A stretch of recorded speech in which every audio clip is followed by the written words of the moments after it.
The morning sun cast long shadows across the military training ground as Sarah Martinez adjusted her uniform one final time before stepping onto the dusty field. At 22 years old, she had dreamed of this moment since childhood, watching her father polish his medals and share stories of honor and service. The smell of fresh paint on the barracks mixed with the crisp autumn air, creating an atmosphere of new beginnings that made her heart race with anticipation.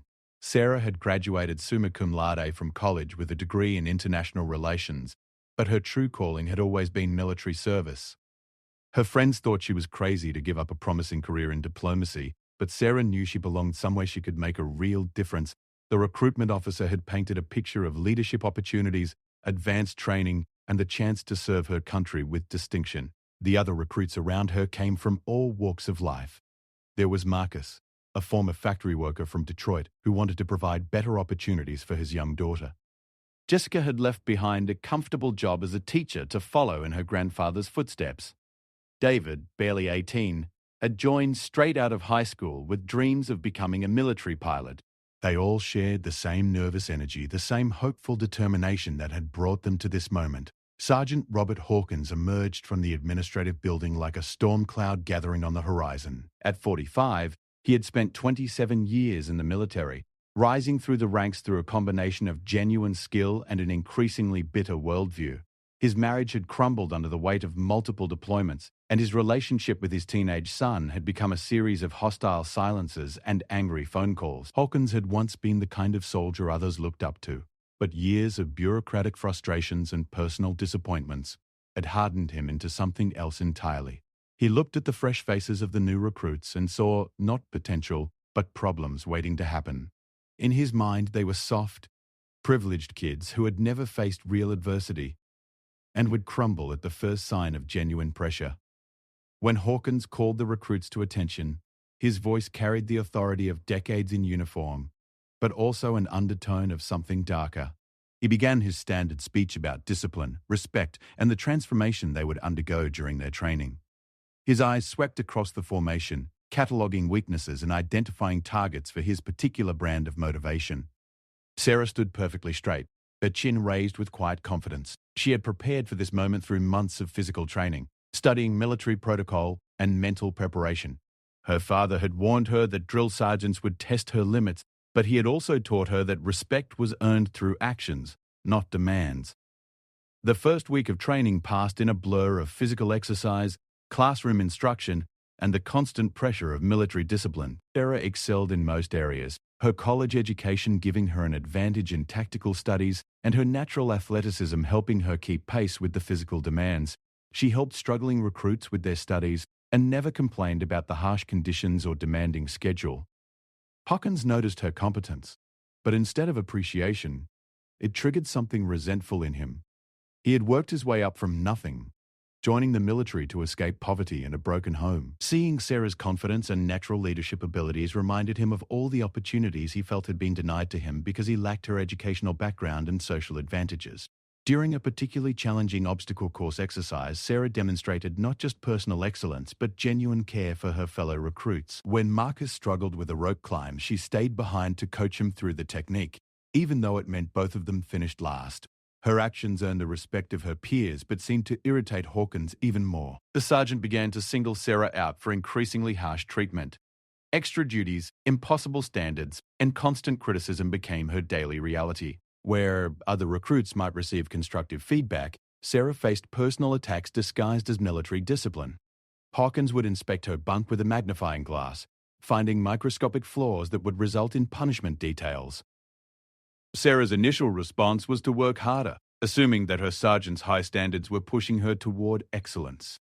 She had been raised to believe that authority figures generally had good intentions, even when their methods seemed harsh. Her father had told her stories of demanding drill sergeants who had shaped him into a better soldier, and she tried to view Hawkins through that lens. But as the days passed, it became clear that something was fundamentally different about Hawkins' treatment of her. While other recruits faced challenges designed to build character and skills, Sarah encountered obstacles that seemed designed purely to break her spirit. The realization was slow and painful, like watching a respected institution crumble before her eyes. The other recruits began to notice the disparity in treatment. Marcus, whose confidence had grown under Sarah's mentorship, quietly suggested that she should report the harassment. Jessica pointed out that Hawkins' behavior towards Sarah went far beyond normal training protocols. But military culture had taught them all to respect the chain of command, and challenging a sergeant's authority seemed like career suicide. Sarah found herself caught between her principles and her pragmatism. She believed deeply in military values of honor, integrity, and justice, but she also understood that speaking out could destroy her career before it even began. The stories she had heard about whistleblowers and troublemakers in military culture gave her pause. She had worked too hard to get here to throw it all away on what others might view as an inability to handle tough training. Late at night, lying in her narrow bunk and listening to the sounds of her sleeping roommates, Sarah would replay the day's events in her mind. She tried to find logical explanations for Hawkins' behavior, searching for lessons she might be missing, or ways she could improve to meet his expectations. The self-doubt was perhaps the most insidious part of the harassment, making her question her own perceptions and worthiness. The physical demands of training combined with the psychological pressure of constant harassment began to take their toll. Sarah's performance in some areas started to slip not because she lacked ability, but because the stress was affecting her concentration and confidence. Hawkins seized on these lapses as justification for even harsher treatment, creating a vicious cycle that seemed impossible to break. Meanwhile, word of the situation began to reach other instructors and administrative personnel. Some genuinely didn't notice the subtle forms of harassment that Hawkins employed, while others chose to look the other way rather than challenge a respected sergeant's training methods. The institutional culture protected those in power, even when that power was being abused. Sarah's parents, during their weekly phone calls, began to sense that something was wrong. Her usual enthusiasm about military life had been replaced by careful, measured responses to their questions. When they pressed for details, she deflected with generic statements about the challenges of military training. She didn't want to worry them, and part of her still hoped she could handle the situation on her own. The breaking point was approaching, though neither Sarah nor Hawkins realized it yet. The tension between them had been building like pressure in a sealed container, and something would have to give. The question was whether Sarah would break under the pressure or find a way to turn the situation to her advantage. The morning that would change everything began like any other, with the harsh sound of reveille cutting through the pre-dawn darkness. Sarah rolled out of her bunk with practiced efficiency, her body moving through the familiar routine of making her bed to military specifications, while her mind prepared for another day of challenges. The other recruits moved around her with similar mechanical precision, but she could feel their supportive glances and quiet gestures of solidarity. Breakfast was a tense affair, with Hawkins prowling between the tables like a predator searching for weakness. His eyes frequently settled on Sarah, analyzing her posture, her eating habits, and her interactions with other recruits for any excuse to find fault. She had learned to eat quickly and quietly, finishing her meal without giving him ammunition for criticism. The day's training exercise involved a complex urban warfare simulation that required teams to work together in clearing buildings and securing objectives. Sarah had studied the tactical manuals extensively and felt confident in her understanding of the procedures. Her team consisted of Marcus, Jessica, David, and 2 other recruits, all of whom had come to rely on her strategic thinking and calm leadership under pressure. As they prepared their equipment and reviewed their mission parameters, Hawkins approached with his usual intimidating presence. He inspected each recruit's gear with meticulous attention to detail, finding minor infractions that would normally result in push-ups or equipment maintenance.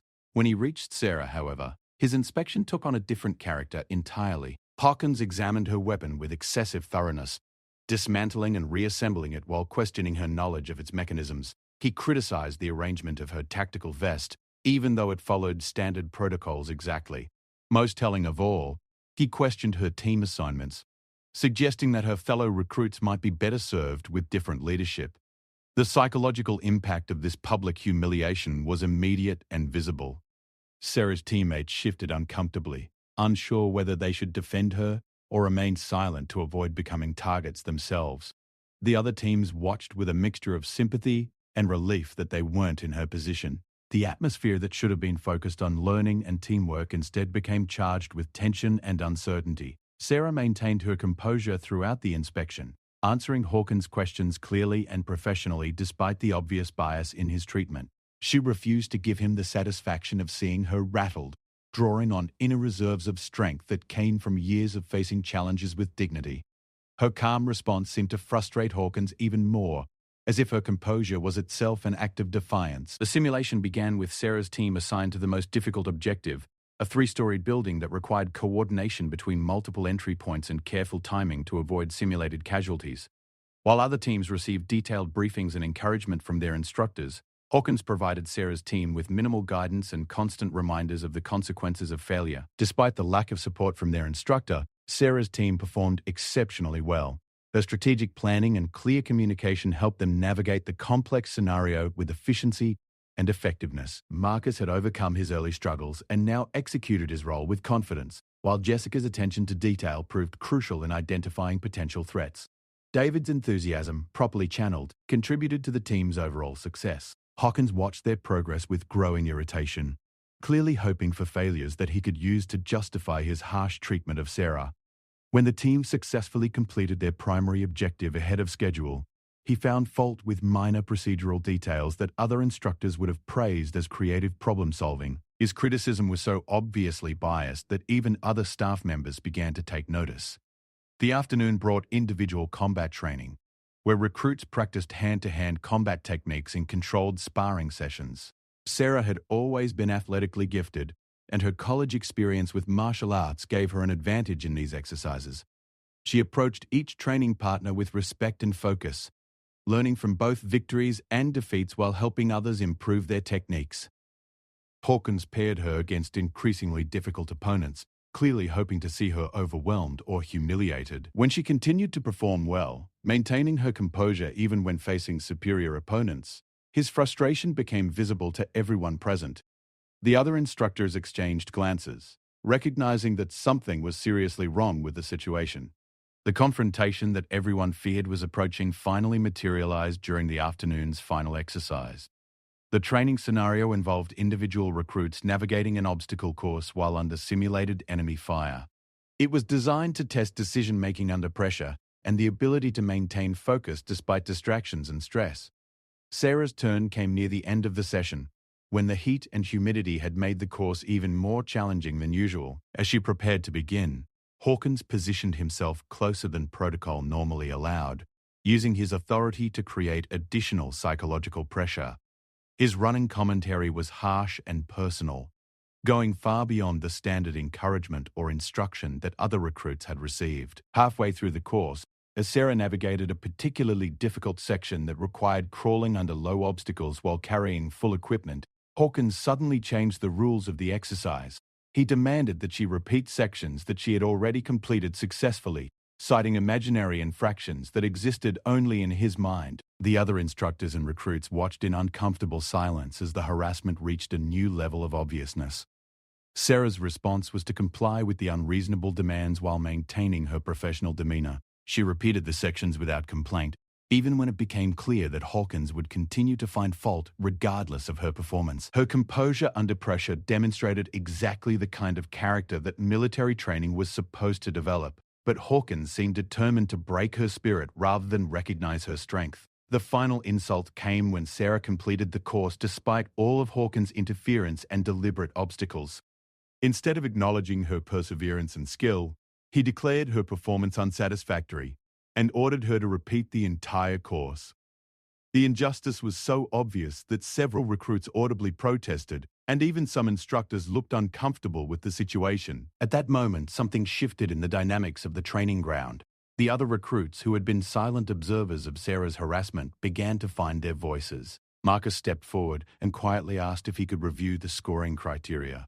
Jessica pointed out discrepancies between Sarah's treatment and standard protocols. David, despite his youth and inexperience, had the courage to ask direct questions about fairness and consistency. Their support gave Sarah strength, but it also escalated the confrontation to a point where Hawkins felt his authority was being challenged publicly.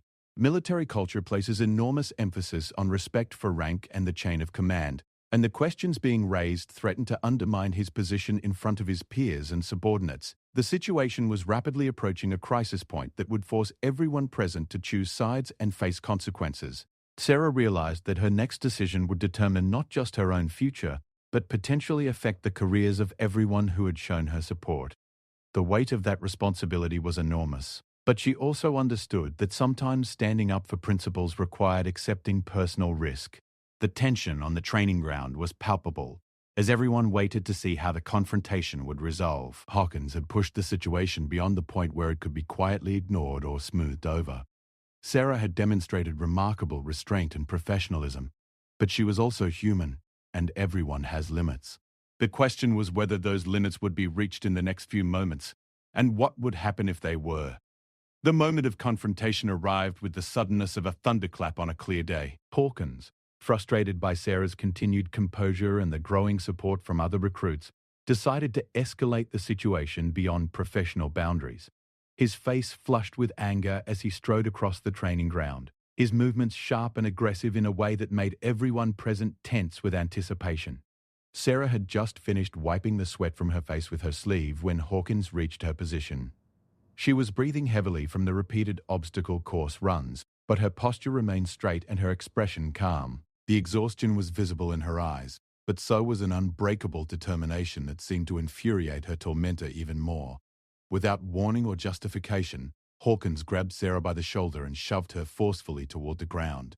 The action was so sudden and unexpected that she stumbled backward, her boots slipping on the dusty training ground surface. For a moment, it seemed as though she might fall completely, and the watching crowd held its collective breath in shock and horror at what they were witnessing. But Sarah's athletic training and natural balance served her well in that crucial moment. Instead of crashing to the ground in humiliation, she managed to catch herself in a controlled crouch, her hands briefly touching the dirt before she smoothly transitioned back to a standing position. The movement was so fluid and graceful that it almost looked intentional, as if she had planned the entire sequence as a demonstration of physical control. The silence that followed was deafening. Every person on the training ground understood that they had just witnessed something that went far beyond acceptable military discipline. Hawkins had crossed a line that existed not just in regulations, but in basic human decency, and everyone present knew it. The other instructors exchanged meaningful glances, recognizing that this incident would have serious consequences that extended far beyond the immediate participants. Sarah brushed the dust from her hands with calm, deliberate movements, her face showing no emotion beyond mild concentration. When she spoke, her voice was steady and clear, carrying across the training ground with perfect clarity. She didn't raise her voice or show anger, but instead demonstrated the kind of controlled professionalism that military training was supposed to instill. "Sergeant Hawkins," she said, meeting his eyes directly, "I believe there may have been a misunderstanding about the training protocols. Could you clarify which specific regulation I violated that required physical correction?" Her question was phrased with perfect military courtesy, but its implications were crystal clear to everyone listening. She was forcing him to either justify his actions officially or admit that he had acted inappropriately. The brilliance of Sarah's response lay in its complete adherence to military protocol, while simultaneously exposing the sergeant's behavior as unacceptable. She had given him an opportunity to save face by backing down, but she had also created a situation where continued harassment would require him to openly violate regulations in front of witnesses who could no longer pretend they hadn't noticed. Hawkins' face darkened with rage as he realized he had been outmaneuvered by someone he had dismissed as just another privileged college graduate. His authority had been challenged not through insubordination or disrespect, but through a perfect demonstration of the values that military service claimed to represent. The reversal was as humiliating as it was unexpected. The other recruits watched in fascination as their quiet, composed teammate demonstrated a form of leadership they had never seen before. This wasn't the aggressive dominance that Hawkins represented, or the cheerleading enthusiasm that some instructors employed. Instead, Sarah was showing them what moral courage looked like in practice, and the lesson was more powerful than any classroom lecture could have been. Marcus found himself remembering conversations with his daughter about standing up to bullies, and he realized he was seeing exactly what he had tried to teach her put into practice by someone barely older than a child herself. Jessica thought about her grandfather's stories of military honor and recognized that Sarah was embodying those ideals more completely than many career soldiers ever managed. David, despite his youth and inexperience, understood that he was witnessing a defining moment that would influence his own development as a soldier and as a person. The calm strength that Sarah displayed under extreme pressure represented everything he had hoped to learn from military service, and seeing it demonstrated so clearly gave him a template for his own future challenges. Several other instructors had gathered at the edges of the training area, drawn by the unusual silence and tension. Staff Sergeant Maria Rodriguez, a 20-year veteran who supervised several training units, stepped forward with the authority of someone who had seen enough military politics to recognize a serious problem when it developed. Her expression was carefully neutral, but her presence immediately changed the dynamics of the situation. Captain James Morrison, the company commander, arrived moments later in response to radio calls from concerned personnel. At 38, he had built his career on fairness and professionalism, and he understood immediately that the scene before him represented exactly the kind of leadership failure that could destroy unit cohesion and undermine military values. His arrival meant that the incident could no longer be handled informally or swept under the carpet. Sarah maintained her respectful attention position, waiting for proper authority to address the situation. She showed no signs of triumph or vindication, understanding that military discipline required her to let the chain of command handle the resolution. Her patience and continued professionalism impressed everyone present and provided a stark contrast to Hawkins' increasingly erratic behavior. Hawkins realized that his position was becoming untenable, but his pride and anger prevented him from backing down gracefully. Instead of acknowledging his mistake and attempting to defuse the situation, he chose to double down on his authority, making demands that everyone present recognized as unreasonable and unsupported by regulations. His desperation was becoming obvious to all observers. The captain's intervention was swift and professional. Without raising his voice or showing personal emotion, he directed all training personnel to return to their scheduled activities while he conducted individual interviews with the key participants. His handling of the situation demonstrated the kind of leadership that most recruits had expected to find throughout their military experience. Sarah's interview with Captain Morrison lasted nearly an hour, during which she provided a detailed and factual account of her training experience without editorializing or expressing personal grievances. Her ability to separate her emotional response from her professional reporting impressed the captain and demonstrated exactly the kind of character that the military needed in its future leaders. The other recruits were also interviewed, and their consistent accounts of Hawkins' behavior painted a clear picture of systematic harassment that went far beyond acceptable training methods.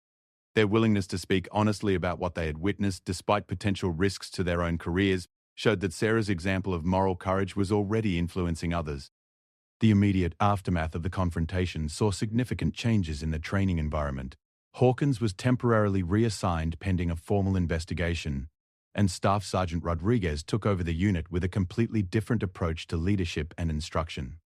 The atmosphere on the training ground shifted from one of fear and uncertainty to one of mutual respect and genuine learning. Sarah found herself in an unexpectedly complex position. While her handling of the confrontation had earned widespread respect, it had also marked her as someone willing to challenge authority when necessary. In military culture, this reputation could be either an asset or a liability, depending on how future leaders chose to interpret her actions. The incident became a topic of discussion throughout the training facility, with different groups drawing different lessons from what had happened. Some saw it as proof that the system worked when good people had the courage to stand up for principles. Others worried about the precedent of junior personnel challenging senior authority, even when that authority was clearly being abused. For Sarah personally, the confrontation represented both a victory and a burden.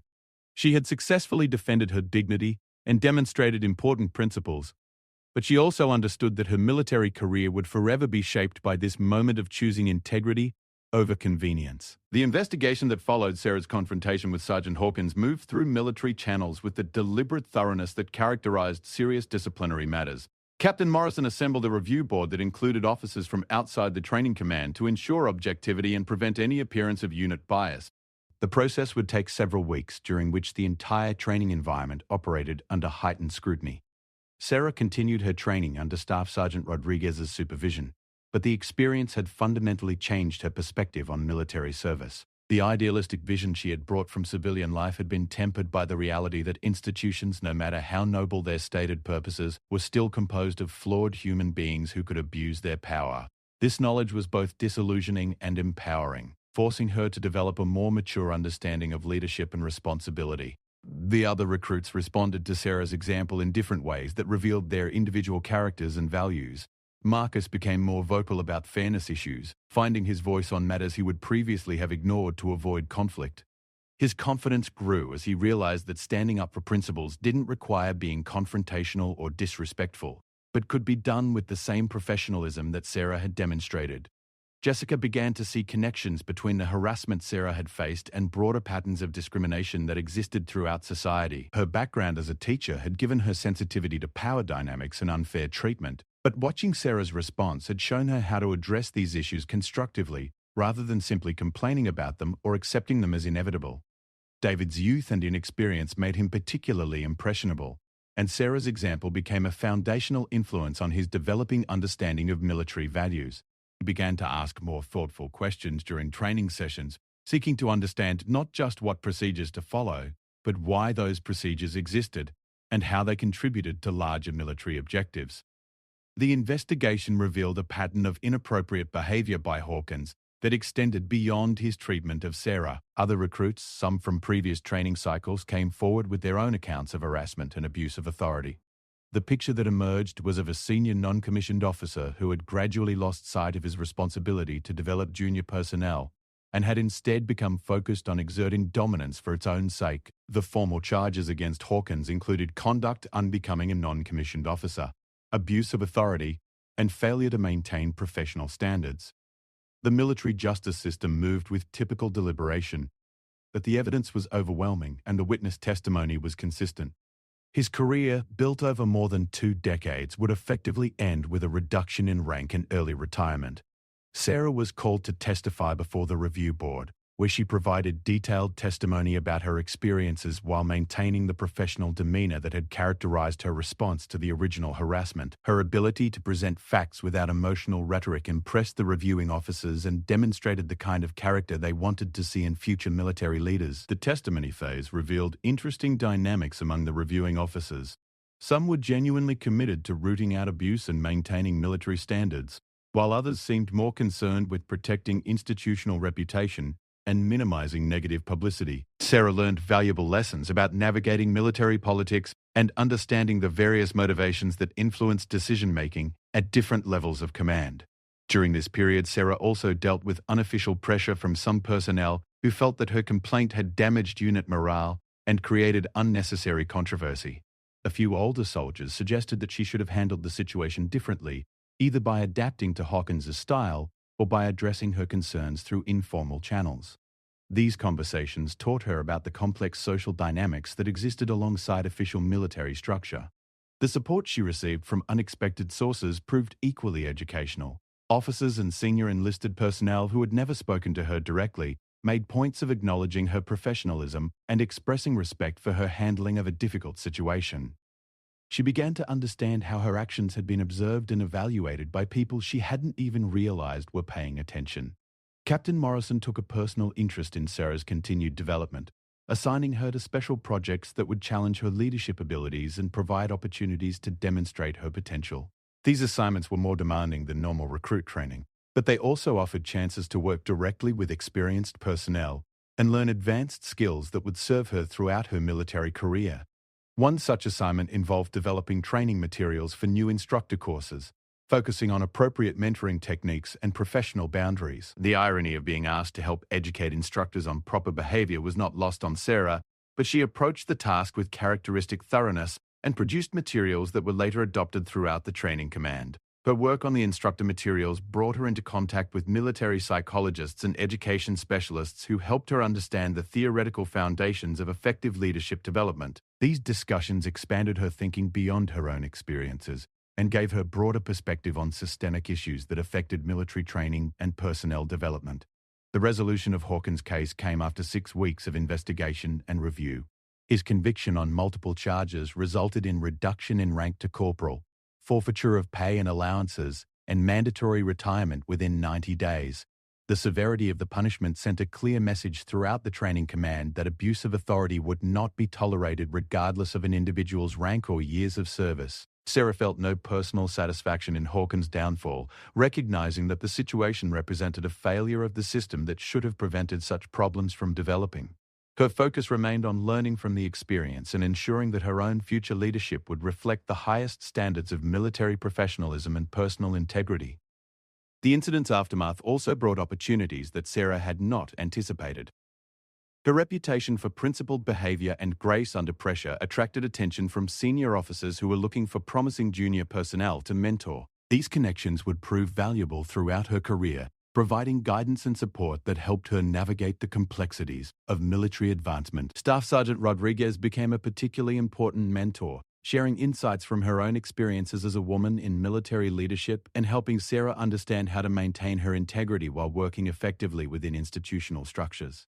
Their conversations covered everything from tactical knowledge to career planning, providing Sarah with the kind of comprehensive development that military training was supposed to offer. The other recruits in Sarah's class completed their basic training with a deeper understanding of military values than many previous groups had achieved. The crisis they had witnessed and helped resolve had forced them to grapple with real-world applications of abstract principles, making their subsequent training more meaningful and personally relevant. Marcus discovered leadership abilities he hadn't known he possessed, eventually being selected for advanced training that would lead to rapid promotion.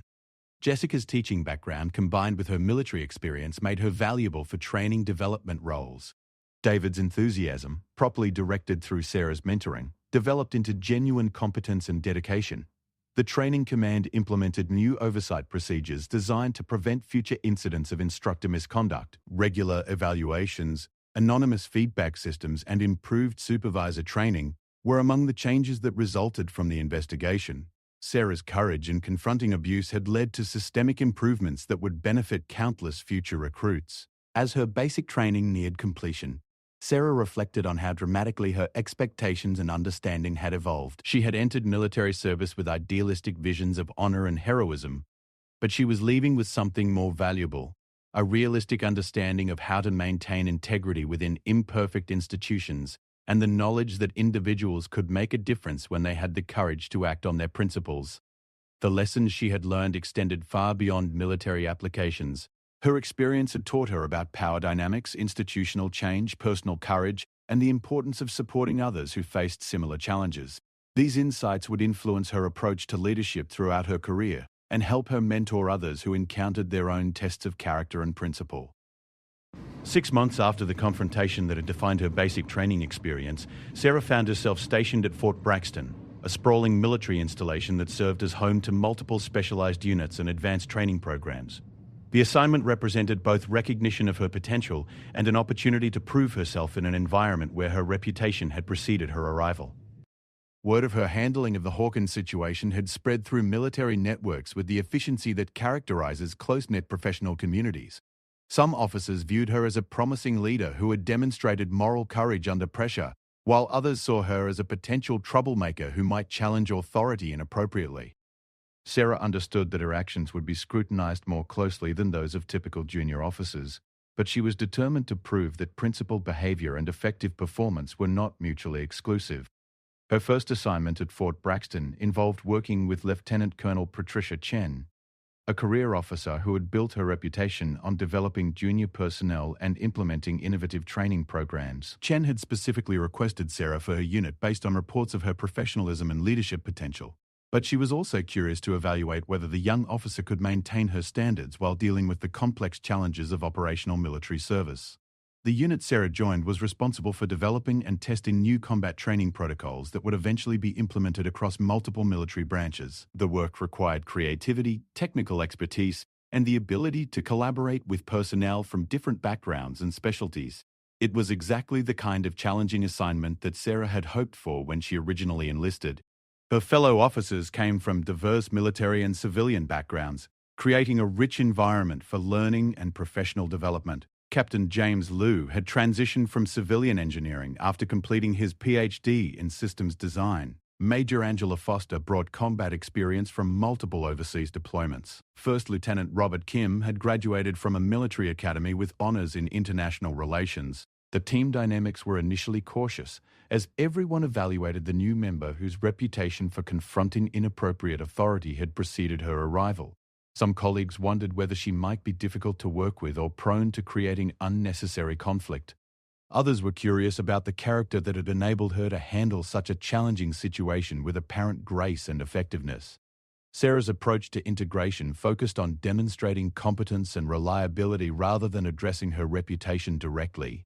She volunteered for difficult assignments, supported her colleagues' projects, and maintained the same professional demeanor that had served her well during basic training. Her work ethic and collaborative attitude gradually won over skeptics who had been concerned about potential problems.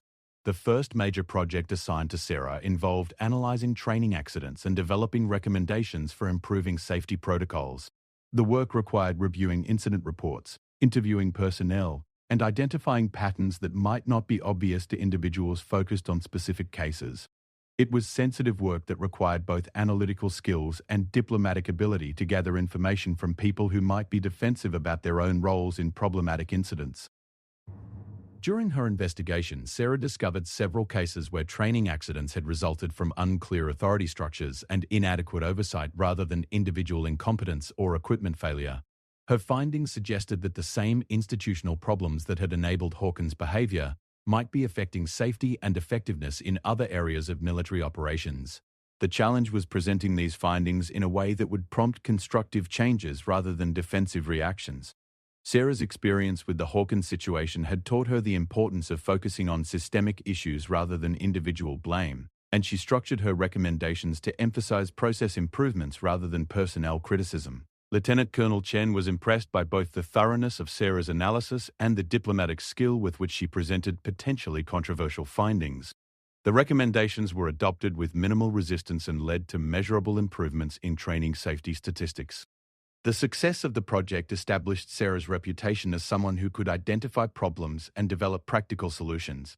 Her next assignment involved working directly with training units to implement the new safety protocols she had helped develop. This role required her to interact with drill sergeants and training personnel similar to those she had encountered during her own basic training experience. The potential for uncomfortable parallels was obvious to everyone involved. Sarah's approach to working with training personnel reflected lessons learned from her previous experience. She emphasized collaboration rather than oversight, positioning herself as a resource for improving effectiveness rather than an inspector looking for problems. Her respectful treatment of experienced personnel, combined with her obvious competence, helped overcome initial suspicion and resistance. During one memorable interaction, she worked with a sergeant who had served with Hawkins before his dismissal. The sergeant was initially hostile, assuming that Sarah held grudges against all senior enlisted personnel. However, her professional demeanor and genuine interest in improving training outcomes gradually won his cooperation and eventual respect. The sergeant later told colleagues that Sarah had taught him more about effective leadership in a few weeks than he had learned from years of traditional military education.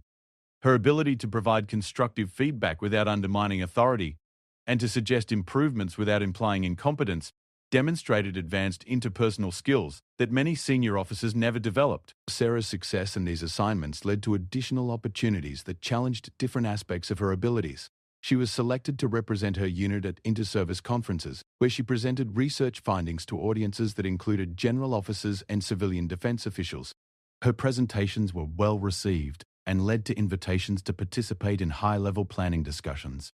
These experiences exposed her to strategic-level thinking about military organization and national defense policy. She learned about budget constraints, political pressures, and institutional challenges that affected military effectiveness at levels far above individual unit operations. The broader perspective helped her understand how individual actions and local policies fit into larger organizational objectives. Her growing reputation also brought requests to mentor other junior officers who were facing their own challenges with difficult supervisors or complex ethical situations. Sarah discovered that her experience with the Hawkins situation had given her insights that were valuable to others dealing with similar problems. One particularly significant mentoring relationship developed with Second Lieutenant Maria Santos, a recent academy graduate who was struggling with a supervisor who demanded unquestioning obedience rather than thoughtful analysis. Sarah helped Santos understand the difference between appropriate military discipline and abuse of authority, and coached her on strategies for maintaining professional standards while working within challenging command relationships. The mentoring role taught Sarah that her experience had value beyond her own career development. She began to understand that the lessons learned from confronting inappropriate behavior could be shared with others in ways that strengthened the entire military community. Her willingness to discuss difficult topics openly and constructively made her a valuable resource for personnel development.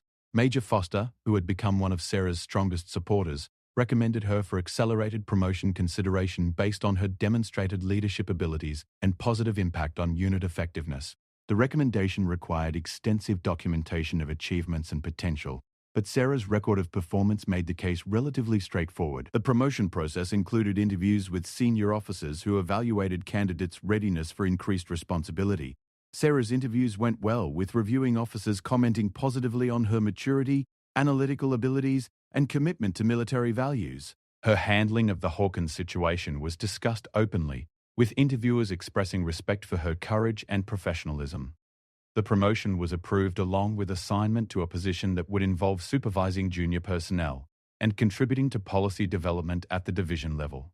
The new role represented both recognition of her achievements and an opportunity to influence military culture in positive ways. Sarah accepted the promotion with a clear understanding of the responsibilities it entailed and a determination to live up to the trust being placed in her. As she prepared for her new assignment, Sarah reflected on how much her understanding of military service had evolved since her first day at basic training. She had learned that true military leadership required not just technical competence and physical courage, but also moral courage and the wisdom to know when and how to use it effectively. Her experience had taught her that individuals could make a difference within institutional structures, but only if they were willing to accept the risks and responsibilities that came with principled action. 3 years after the incident that had shaped her military career, Captain Sarah Martinez stood before a conference room filled with senior military leaders from across all service branches. She had been invited to present her research on leadership development and institutional culture to the Pentagon's Personnel Development Advisory Board, a recognition that represented the culmination of her rapid rise through military ranks. The presentation she was about to deliver had grown out of her experience with Sergeant Hawkins and the subsequent years of studying how military institutions could better identify and prevent abuse of authority. Her research had involved interviews with hundreds of military personnel, analysis of training effectiveness data, and collaboration with civilian experts in organizational psychology and leadership development. The findings were both troubling and encouraging. While instances of systematic harassment and abuse remained relatively rare, they had disproportionate impacts on unit morale, retention rates, and overall military effectiveness. More importantly, her research had identified early warning signs and intervention strategies that could prevent most problems from escalating to crisis levels. General Patricia Williams, the first female chairman of the Joint Chiefs of Staff, had personally requested Sarah's participation in the advisory board process. Williams had followed Sarah's career with interest since reading reports of the Hawkins incident, recognizing that her experience represented important insights into military culture and leadership development that needed to be understood at the highest levels of command. As Sarah began her presentation, she was acutely aware of the significance of the moment. The recommendations she was about to make could potentially affect military training and leadership development for decades to come. Her research had convinced her that relatively small changes in institutional procedures could prevent enormous human and organizational costs. The core of her presentation focused on 3 main areas: early identification of problematic leadership behaviors, improved training for supervisory personnel, and better support systems for personnel who encountered inappropriate authority. Each recommendation was supported by extensive data and practical implementation strategies that had been tested in pilot programs across multiple installations. The audience included officers who had built their careers within traditional military hierarchies, and Sarah understood that some might view her recommendations as criticisms of established practices. However, her approach emphasized strengthening military effectiveness rather than challenging military culture, framing her suggestions as ways to better achieve traditional military objectives.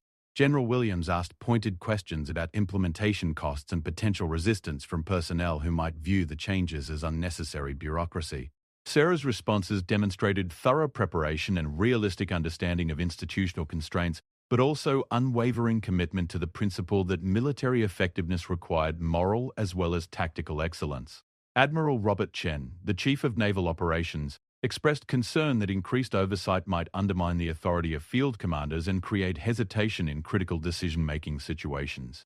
Sarah acknowledged these concerns while presenting evidence from units that had already implemented her recommendations, showing improved rather than reduced leadership effectiveness.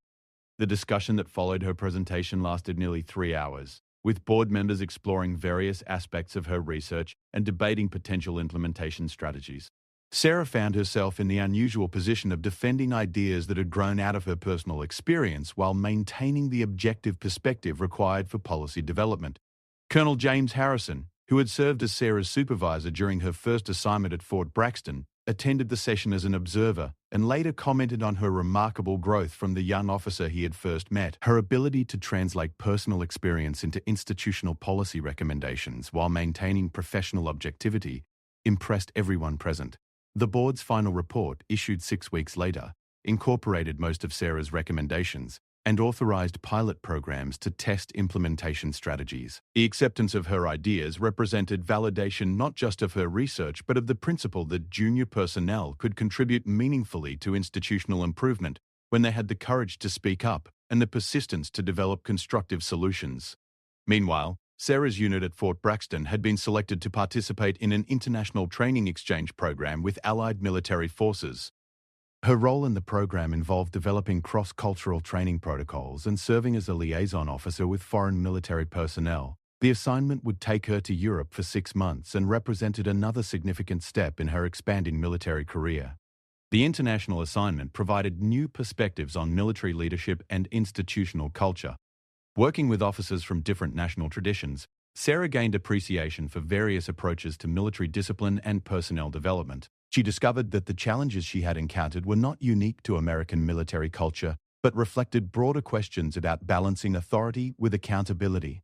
Her European colleagues were particularly interested in her research on leadership development, and she found herself presenting her findings to international audiences who brought different cultural perspectives to the issues she had studied. These discussions enriched her understanding and led to collaborative research projects that would continue long after her formal assignment ended. During her time in Europe, Sarah also had opportunities to visit historical military sites and study how different armies had addressed leadership challenges throughout history.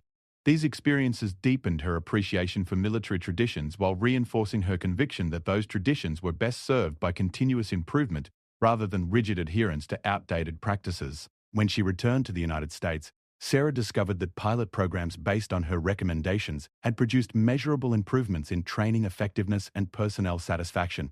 Units that had implemented her protocols showed reduced incident rates, improved retention statistics, and higher scores on leadership evaluation measures. The success of these programs led to broader implementation across multiple commands. Sarah's next assignment took her to the Army War College, where she would serve as an instructor while completing her own advanced military education. The position represented recognition of her expertise in leadership development and provided opportunities to influence the education of future senior officers. Her courses on military ethics and leadership quickly became among the most popular and highly rated at the institution. Her students included mid-career officers from all service branches, many of whom brought their own experiences with leadership challenges and ethical dilemmas. Sarah's teaching approach emphasized practical application of ethical principles rather than abstract theoretical discussion, drawing on real-world examples including her own experiences to illustrate important concepts. One of her most successful innovations was a case study seminar that examined historical instances of military personnel confronting inappropriate authority. Students analyzed different approaches and outcomes, developing their own strategies for handling similar situations. The seminar became a model that was adopted at other military education institutions. Marcus, Jessica, and David, her fellow recruits from basic training, had all remained in military service and achieved their own successes. Marcus had been promoted to sergeant major and was serving as a senior enlisted advisor to a combat unit. Jessica had specialized in training development and was implementing programs based on Sarah's research. David had become a pilot and was serving with distinction in an overseas assignment. Their shared experience during basic training had created lasting bonds, and they maintained regular contact, despite being stationed in different locations. Each had drawn different lessons from their encounter with Sergeant Hawkins, but all credited the experience with helping them develop stronger leadership abilities and clearer understanding of military values. The legacy of Sarah's confrontation with inappropriate authority extended far beyond her individual career. The systemic changes that resulted from her courage to speak up had improved conditions for thousands of military personnel and strengthened the institution's ability to live up to its stated values. Her example had inspired others to address problems rather than simply enduring them. 10 years after that dusty afternoon when she had been thrown to the ground and responded with calm professionalism, Colonel Sarah Martinez was recognized as one of the military's leading experts on leadership development and institutional culture. Her research had been published in professional journals, her teaching had influenced hundreds of officers, and her example had demonstrated that principled action could create positive change within traditional hierarchical structures. The young woman who had once worried about challenging authority had become an authority figure herself, but one who understood that true leadership meant serving others rather than dominating them. Her journey from recruit to colonel had been shaped by a single moment of choosing integrity over convenience. But the impact of that choice had rippled through the military community in ways she could never have anticipated. Sarah's story became part of military leadership education, not as a tale of conflict with authority, but as an example of how individuals with moral courage could strengthen institutions by holding them accountable to their highest ideals. Her calm response to harassment had shocked everyone who witnessed it, but the long-term consequences of her actions had proven that quiet professionalism could be more powerful than angry confrontation in creating lasting change. As she continued her military service, now focused on strategic planning and policy development at the highest levels of command, Sarah carried forward the lessons learned from her first challenge as a young recruit. The experience had taught her that individuals matter within institutions, that courage could be expressed through calm professionalism, and that the choice to act on principles rather than convenience could change not just personal destiny, but institutional culture itself.